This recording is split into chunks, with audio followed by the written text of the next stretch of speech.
I'm here today to do a top 10 Tuesday for you guys, and the topic I chose because we're in the month of October at this point. My favorite book genre to read in the fall months are thrillers because I love when the leaves start falling and it starts to get a little bit creepy.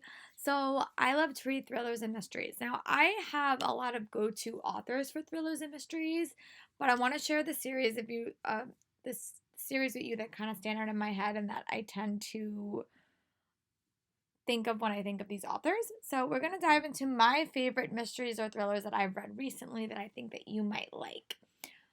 The one author that's going to take up a lot of voice time in this video is Jennifer Lynn Barnes. I have read all of her series. I have read her natural series and her fixer series. We're going to focus on those first because those are more on the intense side of the spectrum.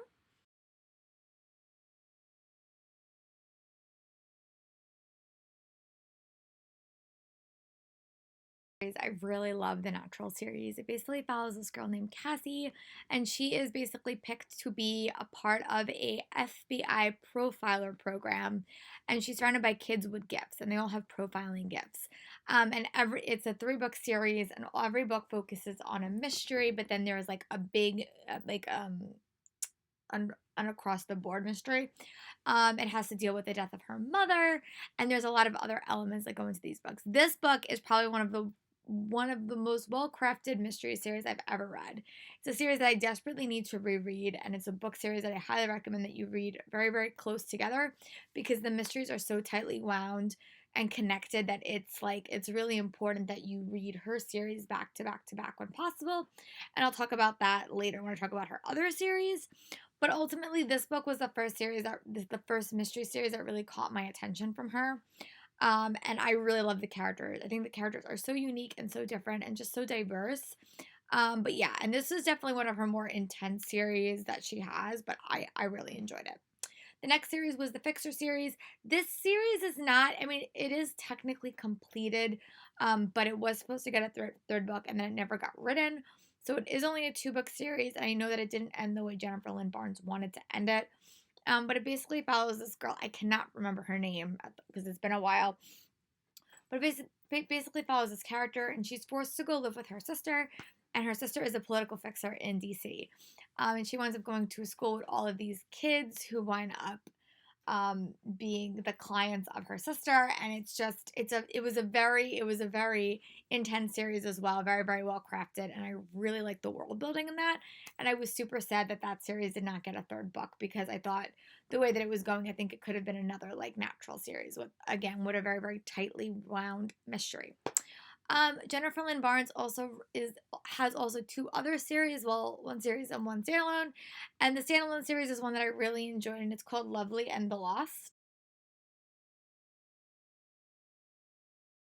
Series that I found out recently, she doesn't know if it's going to be a second book, but I actually really wound up liking this book. I thought it was such a unique premise. It basically followed this girl, and she winds up getting adopted by a family that hosts rescue dogs. And they like go out and try to find people, and her dog winds up getting roped into a mystery to find this little girl. The lead girl in this book deals with a lot of like hard stuff. She was abandoned as a child and was found in the woods by these dogs that her foster mother wound up using to find her. And it was just such a well-crafted mystery. Again, really like the side characters. I said this before in a lot of my recent videos. I like book series where you can feel connected to side characters because it just gives you like a little bit more power behind it. A little bit more people to like feel connected to. And I really did like the side characters in this book as well. So this was another book series that just I really, really enjoyed, and I really hope maybe we'll get another book one day because I really did like these characters a lot. And the last series I'm going to talk about from Jennifer Lynn Barnes is the Little White Lies series that I actually finished. I finished this series like this past week, and I really, really, really enjoyed it. Had elements of Gilmore Girls that I really liked, and elements of Skulls and Debutante Society.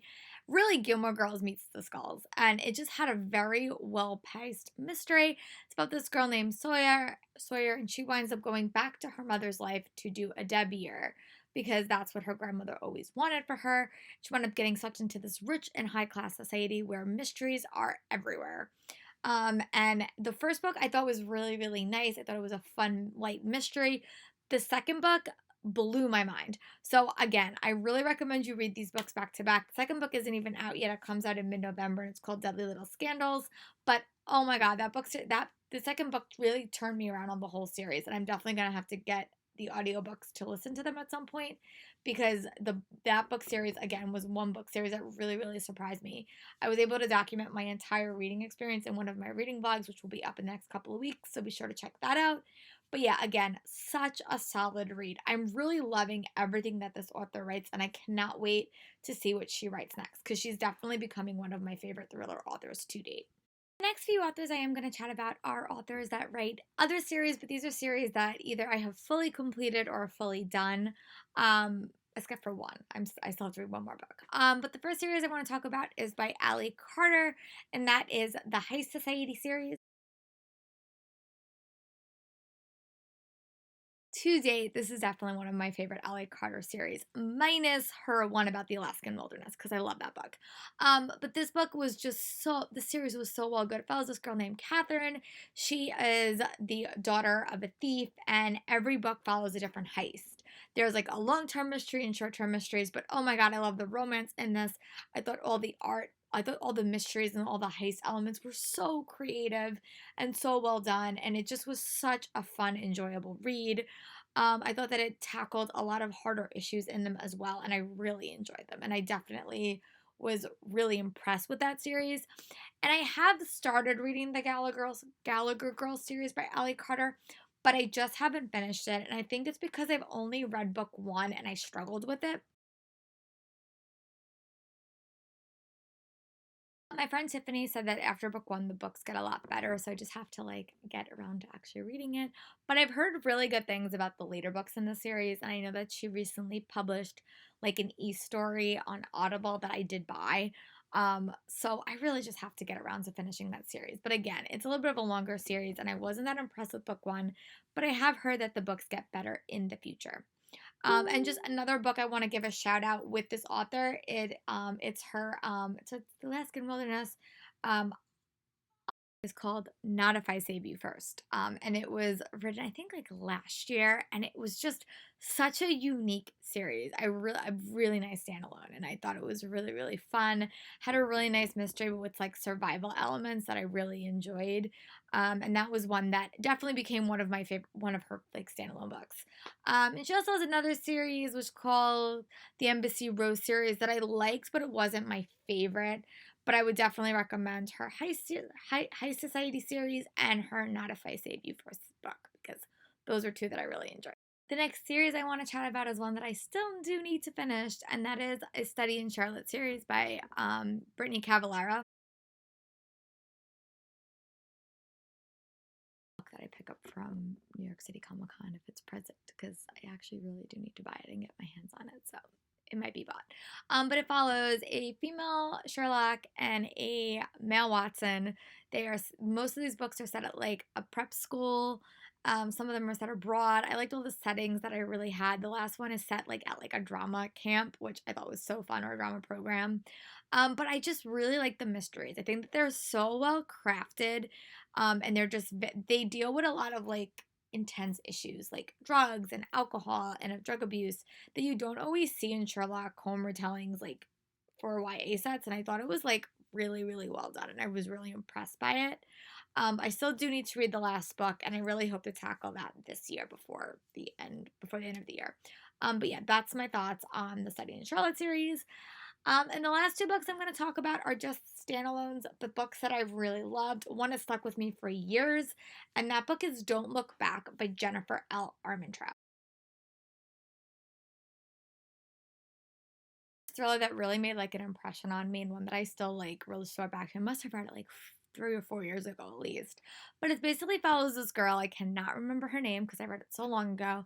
but she wound up going missing, and she's just found walking the streets, like with no shoes on, covered in blood, and she has no memory, not only of what happened, but of the past like couple of years of her life. So she's kind of thrown into this present with no idea what's happening, no idea where her best friend is, but also no idea what type of person she is. So it was a really interesting like self-discovery novel, and then it was a really interesting solving like a dual mystery, which I really really liked.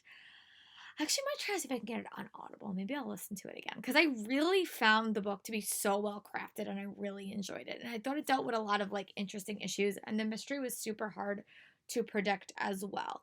The last book I'm going to chat about in this video is The Lying Woods by Ashley Elston. That I would definitely classify as a contemporary, but with a very strong mystery component, and I really wound up liking it.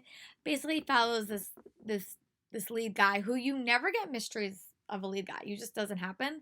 And he winds up dealing with the aftermath of his dad being in part of like an embezzlement scandal, and then you also deal with a lot of mysteries dealing with that. And it's like a dual timeline story, so you see Noah, I think Noah's his name, and then you see Noah's father, and then both stories kind of collide into one story. Was really good. Again, a very, very nice, a very, very solid mystery that I did not see the ending coming. And I just was really impressed by it. So those are all the mysteries or thrillers that I recommend that you check out this fall. Let me know in the comments if I've missed some. I'm sure that I have, but these are just the ones that when I was making this list that popped into my head.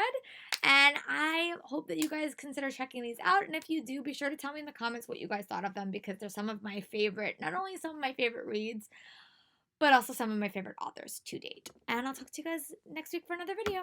Bye.